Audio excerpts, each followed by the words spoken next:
Okay, so last week, Nick said my herd hierarchy was outrageous. So let's go to him live, Nick Wright. You know what? I got to give you credit. What are we doing? You sold stock on Buffalo for 4 years. No, that's not what we're doing. What? No, we'll do Buffalo in a moment.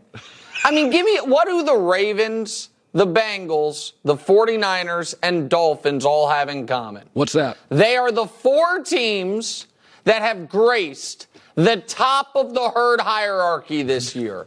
There seems to be a team missing that you have just slotted perpetually in the 2-hole, and then every time you talk about them, you're like, they have the fastest defense, they have the best quarterback, the team at number 1 has the second best of all these things, that's why they're number 1. What are you doing?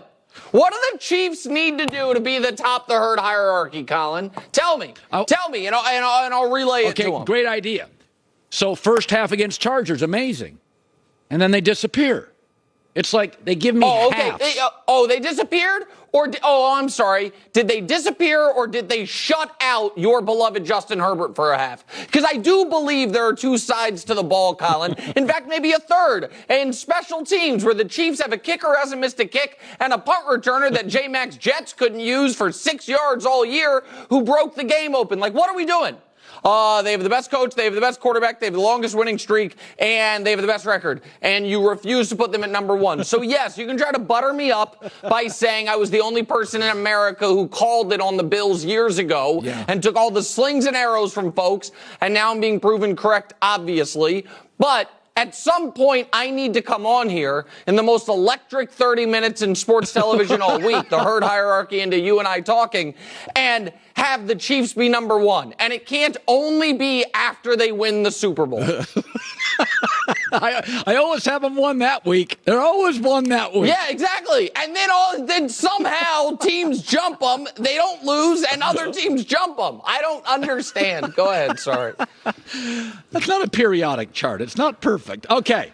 So I had said on Brock Purdy, I think he's good, but I wouldn't give him a very good. I said, how do I contextualize he never trails? Well, now we have information. When he trails late, he's not the same quarterback. Is it fair, though? I watch Jordan Love, can't complete the ball down the field. I watch other quarterbacks struggle. I think he's good, but I just don't think you can win a Super Bowl with. I thought Garoppolo was good. Is that fair?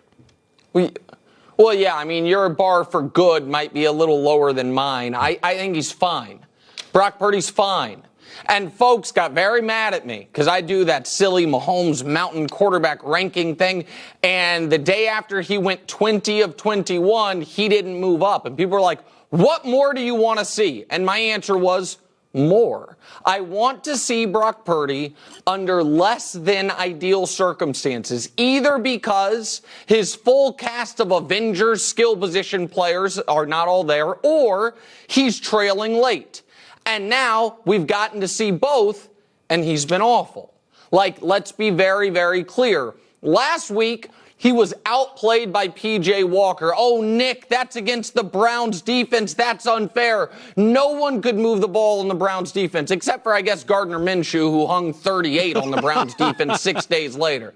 And in that game, Brock Purdy, down at the very end, tried to throw an interception on the first pass of the drive. It was dropped. They did end up getting in field goal range after an Ayuk catch and run, and they missed it. And then last night, 2 separate times against a defense that is not overwhelming, he had the opportunity to go have a statement drive. And 2 separate times, he threw pillowy, perfect passes to the team in purple. It didn't work out. So, yeah, I have real questions. I have real questions given the fact that I used to fight on this hill about Jimmy Garoppolo, and folks would say, but look at the win-loss record. Look at his quarterback rating. It's not just the weapons in Kyle Shanahan. And then he went to the Raiders, has missed time, and despite that, leads the league in interceptions. Is clearly not the guy. So, yeah, I have questions about Brock Purdy. I have questions that if you are not in, if everything is not going perfectly, all your weapons with the lead, defense trying to stop McCaffrey, what can you do? And this is where, and I don't blame Brock Purdy for being Brock Purdy. I blame the general football intelligentsia that was trying to bully folks into just saying, admit he's great. He's undefeated. Is that what more do you want to see? When we were watching the games and we said we want to see more. And the fact that there are going to be folks who 2 weeks ago were arguing loudly he's the MVP of the league, who today are arguing much more quietly he's the biggest weakness on his team, shows you that maybe we have to be a little more discerning with some of our commentary about these quarterbacks who were on great teams with great supporting casts. Now, let's segue to a team Kansas City was clearly better than and has been since Trevor Lawrence arrived with the Jaguars. But they've got some interesting numbers. They take the ball away. They can make it uncomfortable. They have big play ability. I look at Baltimore as the scary one to match up with Kansas City because I think they have a really elite defense. Last year, I love Trevor Lawrence out of college. Are you buying them a little more? What do you see with them? Because I do think Lawrence is really special. I believe in the Jags. My preseason AFC title game pick was Chiefs-Jags. The Jacksonville Jaguars, since November 1st, Colin, have lost 5 games. Since November 1st. A bad loss to the Texans, who are actually okay, a loss to the Lions, and 3 losses to the Kansas City Chiefs. Since last November 1st, they've lost 2 games that weren't to the Chiefs. And Trevor's raw numbers are not overwhelming. But if you watch these games, 3rd and long, he is as reliable as any quarterback in the league. They have an excellent running game now that Travis Etienne is healthy. They have a sharp coach in Doug Peterson. They just won 3 games in 11 days on 2 continents and 3 time zones. And at some point, folks are going to need to recognize this team is legitimate. Now, do I think they can beat the Chiefs in a road playoff game? No, I don't. But do I think they can be the lucky contestant that gets to attend the Arrowhead Invitational this year? Absolutely, I do. And so, yeah, I think the Jags are legit. I've thought they were legit since last year. And I know folks hang the 4-interception half around Trevor's neck from that playoff game. But his ability to rally from that, get his team that victory, and then hang in the game against the Kansas City in the divisional round, I thought was wildly impressive. And again, aside from that game against the Texans, they've been very good all year.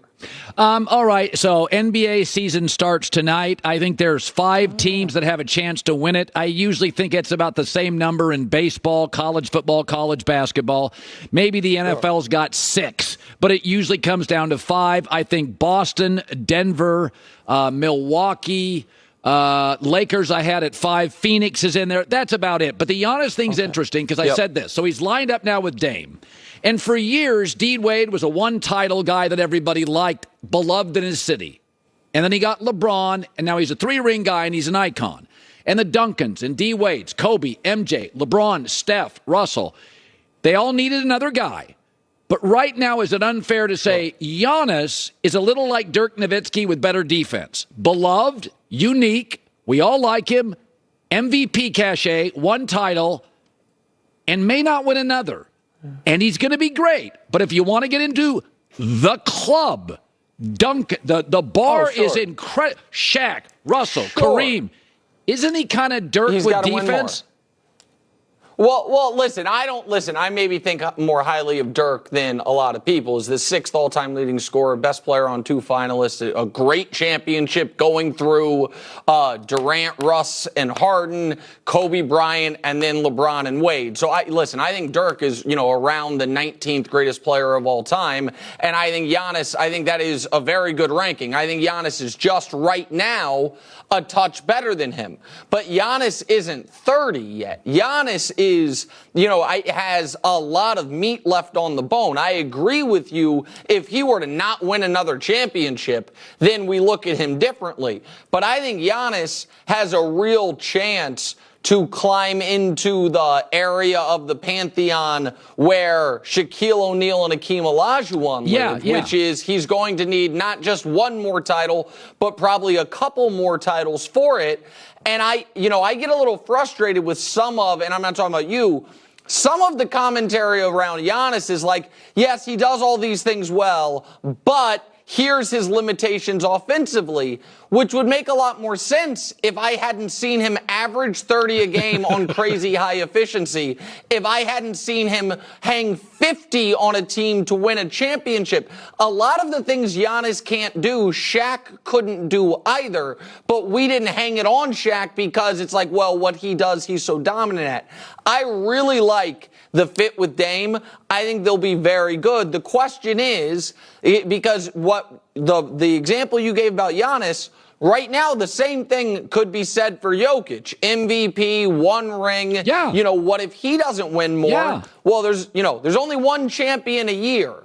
And Giannis and Jokic, to me, right now, are the clear-cut two best players in the league, with LeBron and Steph trying to hold on for another couple years to see if they can contend. Obviously, Boston's right there as well, as you mentioned. All right, just a couple. Well, just like 90 seconds on this, but I do want your take. Sure. Travis Kelce with Taylor Swift in the building is the greatest player in league history. Travis Kelce without Taylor Swift is Travis Kelce. He's a Pro Bowler.